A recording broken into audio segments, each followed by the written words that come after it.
Hello everyone, कैसे हैं आप लोग। आज के सेशन में हम डिस्कस करेंगे यदि आप यूपीएससी प्रीलिम्स एग्जाम बार बार फेल हो रहे हैं तो आपको क्या करना चाहिए। इस वीडियो को बनाने के पीछे का जो मोटिव है वो है यूपीएससी एग्जाम की तैयारी करने का 6 से 7 सालों का जो मेरा खुद का अनुभव है, जिसमें से कुछ समय दिल्ली में रह के कोचिंग की मदद से तैयारी की थी। आफ्टर डेट सेल्फ स्टडी के माध्यम से उस अनुभव को शेयर करना है, जिसके थ्रू आउट आप ये जान सकें कि आपको अपनी तैयारी के दौरान क्या करना है और आपको क्या करने से बचना चाहिए। प्रीलिम्स एग्जाम में फेल होने का जो सबसे बड़ा कारण है वो है मल्टीपल सोर्स के ट्रैप में उलझे रहना, different coaching materials, text book के ट्रैप में फंसे रहना। जब आप मल्टीपल सोर्स में उलझे रहते हैं तो आपका जो फोकस है एक पॉइंट पे बन नहीं पाता है, जिस कारण जो प्रीलिम्स फैक्ट होते हैं, प्रीलिम्स रिलेटेड फैक्ट होते हैं, फैक्ट बेस्ड पॉइंट होते हैं, कॉन्सेप्ट बेस्ड पॉइंट होते हैं, वो आपके दिमाग में अच्छी तरीके से बैठ नहीं पाता और जिस कारण से वो पॉइंट्स आपको याद नहीं रहते हैं। क्योंकि जैसा कि आप जानते हैं कि जो सूर्य की किरणें हैं अगर वो एक सीमित क्षेत्र पर पड़ती हैं तो उस क्षेत्र को सबसे ज़्यादा हीट करती हैं, सबसे ज़्यादा उस क्षेत्र को गर्म करती हैं। लेकिन जैसे जैसे सूर्य की किरणों का जो एरिया है वो बढ़ता जाता है, उसका तिरछापन बढ़ता जाता है, तो क्या होता है उस क्षेत्र को उसकी तुलना में जितना वो एक सीमित क्षेत्र को हीट कर रही हैं उसकी तुलना में उतना उसको गर्म नहीं कर पाती हैं उसकी तुलना में। तो वैसे यहाँ पे भी है, अगर आपके पास एक सिंगल सोर्स है, अगर आपके पास एक सिंगल सोर्स है और बार बार अगर आप उसका रिविजन कर रहे हो तो उससे रिलेटेड जो पॉइंट्स, फैक्ट बेस्ड पॉइंट होते हैं, कॉन्सेप्ट बेस्ड पॉइंट होते हैं, वो आपके दिमाग में अच्छी तरीके से बैठना शुरू हो जाता है। तो ये आपको ध्यान में देना है, ध्यान दे रहे हैं। क्योंकि देखिए स्टार्टिंग में आपके पास मल्टीपल सोर्स हो जाता है, लेकिन इतना भी मल्टीपल सोर्स आप मत पालें। जैसे किसी क्या होता है कि जब आप कई लोगों के संपर्क में आते हैं तो लोग आपको सजेस्ट करते रहते हैं कि इस कोचिंग की मटेरियल अच्छी है, इस कोचिंग की मटेरियल्स अच्छी है, इस कोचिंग की मटेरियल्स अच्छी है। इस कारण से आप मल्टीपल कोचिंग की मटेरियल्स आप यूज करना शुरू कर देते हैं। लेकिन आपको पता है कि इस मल्टीपल सोर्स से आपका सिलेक्शन होने वाला नहीं है। सिलेक्शन आपका एक जो बेसिक सोर्स होता है, जैसे एनसीईआरटी की बुक्स होती है, जिसमें कुछ ओल्ड एनसीईआरटी की बुक होती है, न्यू एनसीईआरटी की बुक होती है, और कुछ स्टैंडर्ड बुक में बहुत ज़्यादा नहीं है, 3 से 4 स्टैंडर्ड बुक आपको पढ़ना पड़ता है। और करंट अफेयर्स में एक सिंगल न्यूज़पेपर आपको फॉलो करना है, और विजन आईएएस की मंथली मैगजीन आप फॉलो कर लें, और फिर जो है वार्षिक मैगजीन जो विजन आईएएस की 365 आती है फ्री का आता है, आप उसको फॉलो कर ले। बस इतना ही सोर्स फॉलो करना है। तो एक सिंगल सोर्स आपको रखने का प्रयास करना चाहिए। हाँ, स्टार्टिंग में आपके पास मल्टीपल सोर्स हो जाता है, लेकिन उसको प्रीलिम्स एग्जाम के 3 महीने पहले तक वो सोर्स आपका जो मल्टीपल सोर्स है उसको सिंगल सोर्स में आपको कन्वर्ट कर लेना चाहिए। क्योंकि स्टार्टिंग में चीज़ आपको समझ बनानी रहती है, आपको कॉन्सेप्ट क्लियर करना रहता है, तो आप 1 से 2 सोर्स की तरफ टेंड करते हैं। लेकिन ये ध्यान रखें 1 से 2 सोर्स की तरफ टेंड जाए, नहीं कि आप हर एक कोचिंग की मटेरियल यूज कर रहे हैं। तो ये पॉइंट आपको ध्यान देना है। अगर आपको प्रीलिम्स एग्जाम क्लियर करना है तो आपको जल्द से जल्द आपको अपनी मल्टीपल सोर्स को किस सोर्स में कन्वर्ट करना है, सिंगल सोर्स में। सेकेंड पॉइंट क्या है, तो सेकेंड पॉइंट वही है जो प्रीलिम्स जो फैक्ट बेस्ड पॉइंट होते हैं, जो कॉन्सेप्ट बेस्ड पॉइंट होते हैं। तो फैक्ट बेस्ड कुछ पॉइंट ऐसे होते हैं जो आपको बार बार भूल जाते हैं। जब आप एनसीईआरटी की बुक का रिवीजन करते हैं, जो कुछ स्टैंडर्ड बुक का रिवीजन करते हैं, करंट अफेयर्स का रिवीजन करते हैं, तो उसमें कुछ ऐसे फैक्ट बेस्ड पॉइंट होते हैं जो बार बार आपसे भूल जाते हैं। और ये कैसे पता चलता है, जब आप टेस्ट सीरीज सॉल्व करते हो, प्रीवियस क्वेश्चन पेपर सॉल्व करते हो, तो वहाँ से आपको पता चलता है कि कुछ ऐसे पॉइंट्स होते हैं जो आपसे भूल जाते हैं। और अक्सर जो भूलने वाले पॉइंट होते हैं वो फैक्ट बेस्ड पॉइंट होते हैं। तो इसके लिए आपको क्या करना है कि फैक्ट बेस्ड पॉइंट जो होता है उसके लिए आपको अलग से एक शॉर्ट नोट्स बनाना चाहिए। क्योंकि जो कॉन्सेप्ट बेस्ड पॉइंट होता है वो एक बार अगर आपको समझ में आ जाता है तो वो आपको याद रहता है लंबे समय तक। लेकिन जो फैक्ट बेस्ड पॉइंट होते हैं, जैसे लोकेशन हो गया, कोई साइट हो गया, कोई नेम हो गया, कोई प्लेस हो गया, तो ऐसे कुछ फैक्ट बेस्ड पॉइंट होते हैं, कुछ इंपॉर्टेंट साइट्स, ऐसे कुछ इंपॉर्टेंट नाम।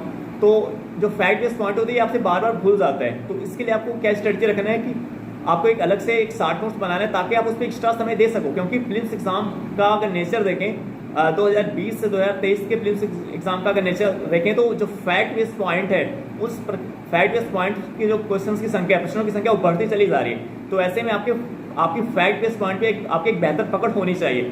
तो उसके लिए क्या स्ट्रेटजी है, उसके लिए स्ट्रेटजी है कि जो फैक्ट बेस्ड पॉइंट होते हैं, जो आपके जीएस के सोर्स है, जो आपके करंट अफेयर्स के सोर्स है, वहाँ से जो फैक्ट बेस्ड पॉइंट है उनका आप अलग से एक शॉर्ट नोट्स बनाएं और उस पर आप एक्स्ट्रा समय दें ताकि आप बार उसका मल्टीपल टाइम रिविजन कर सकें। ठीक है।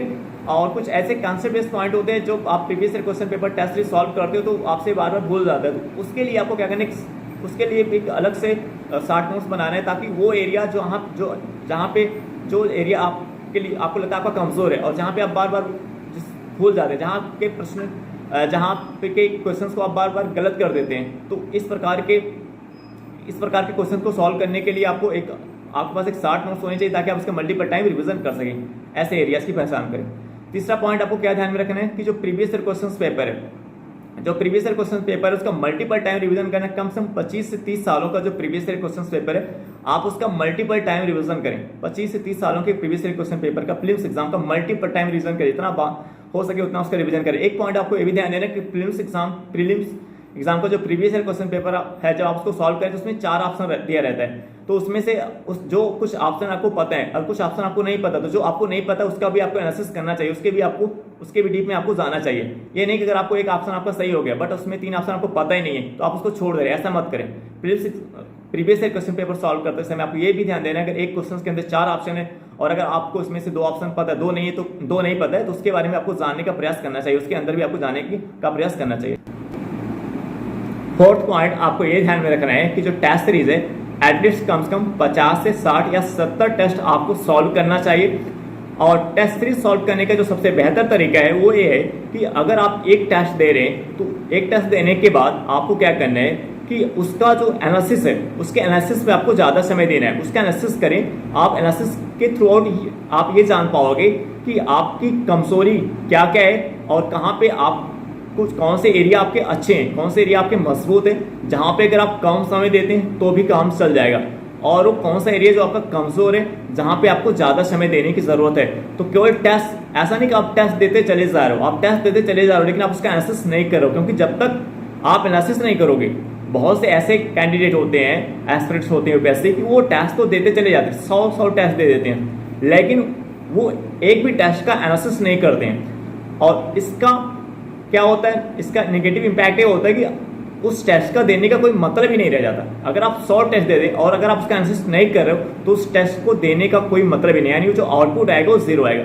इसलिए अगर आप चाहे 50 टेस्ट दें, चाहे 60 दें, चाहे 70 टेस्ट दें, आप उसका मल्टीपल टाइम उसका रिविजन करें और उसका एनालिसिस जरूर करें, क्योंकि उसका एनालिसिस करने के थ्रू आउट ही आप अपनी कमी को आइडेंटिफाई कर पाओगे, आप अपनी कमी को पहचान पाओगे और आप उस कमी पर काम करोगे जिससे उसमें क्या आएगा, इंप्रूवमेंट आएगा, सुधार आएगा। तो ये आपको ध्यान देना कि टेस्ट सीरीज केवल देना ही नहीं है, उसका एनालिसिस करना बहुत ही जरूरी है, उसका एनालिसिस और उसका मल्टीपल रिविजन बहुत ही जरूरी है। और यहाँ से भी कुछ ऐसे फैक्ट बेस्ड पॉइंट होंगे, कॉन्सेप्ट बेस्ड पॉइंट होंगे जो आपसे बार बार आपको भूल जाते हैं।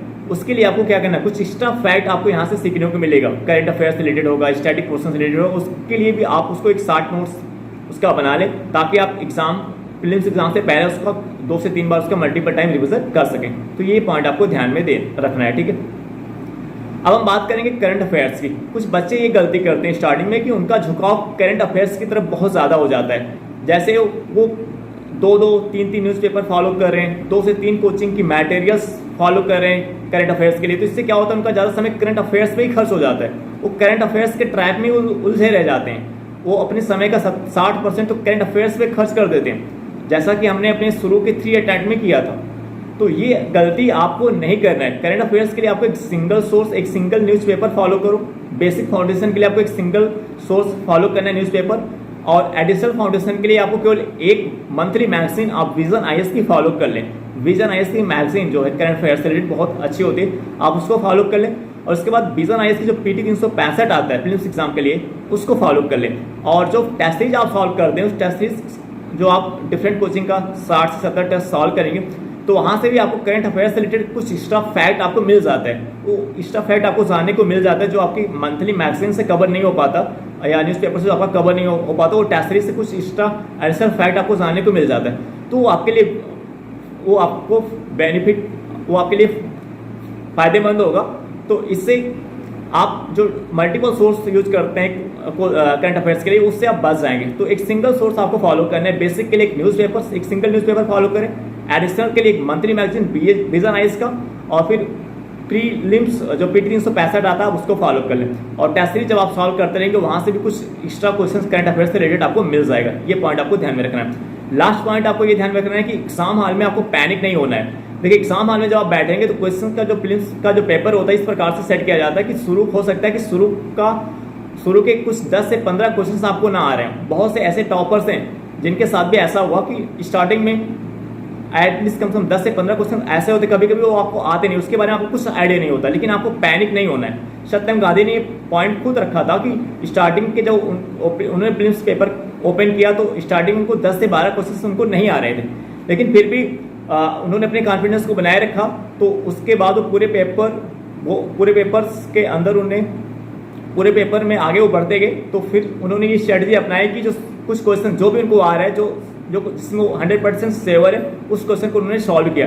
तो ये अप्रोच आपको भी रखना है कि स्टार्टिंग जब 10-15 क्वेश्चन आपसे नहीं बन पा रहे, जरा सा भी आइडिया नहीं, तो आपको घबराना नहीं है। आपको पूरे पेपर्स में एक बार देख लेना है कि कौन से ऐसे प्रश्न हैं जो आपको आ रहे हैं, चाहे वो प्रश्न 15 ही प्रश्न हो, चाहे 20 क्वेश्चन हो, चाहे 25 हो, चाहे 30 क्वेश्चन, जो भी क्वेश्चन है जो आपको 100% पता है, आपको पहले उसको सॉल्व करना चाहिए। इसका फायदा ये होगा कि इससे आपका जो कॉन्फिडेंस लेवल जो गिर जाता है स्टार्टिंग में, वो आपका कॉन्फिडेंस धीरे धीरे बने लगेगा, आपके अंदर एक कॉन्फिडेंस आएगा और वही कॉन्फिडेंस एक फोर्स की तरह काम करेगा और आपको उस प्रीलिम्स के पेपर के अंदर और डीप तक ले जाएगा और गहराई तक ले जाएगा, जिसके थ्रू आउट आप क्वेश्चंस को सॉल्व कर पाओगे। कुछ ऐसे भी क्वेश्चन सॉल्व कर पाओगे जो आपको 50% पता है, उस प्रकार के प्रश्नों को भी आप सही कर पाओगे। ठीक है, और ऐसे प्रश्न भी आपसे सही हो जाते हैं, जब आपका कॉन्फिडेंस बना रहता है तो ऐसे प्रश्न भी आपसे सही हो जाते हैं जिसके बारे में आपको कुछ आइडिया नहीं होता है। तो ये पॉइंट आपको ध्यान देना है कि अपने कॉन्फिडेंस को गिरने नहीं देना है, पैनिक नहीं होना है। स्टार्टिंग में चाहे आपको 10 क्वेश्चन ना आ रहे हो, चाहे 15 ना आ रहे हो, उससे घबराना नहीं है। आपको पूरे पेपर्स में एक बार देख लेना है कि जो प्रश्न आपको आ रहे हैं आपको उससे पहले सॉल्व करने का प्रयास करना चाहिए। इससे आपका कॉन्फिडेंस लेवल जो बना रहेगा, आपके अंदर कॉन्फिडेंस धीरे धीरे आना शुरू होगा और वही कॉन्फिडेंस धीरे धीरे जैसे आगे बढ़ता जाएगा वो आपको पूरे पेपर्स में आगे लेके जाएगा, उसी पेपर की गहराई में आपको लेकर के जाएगा।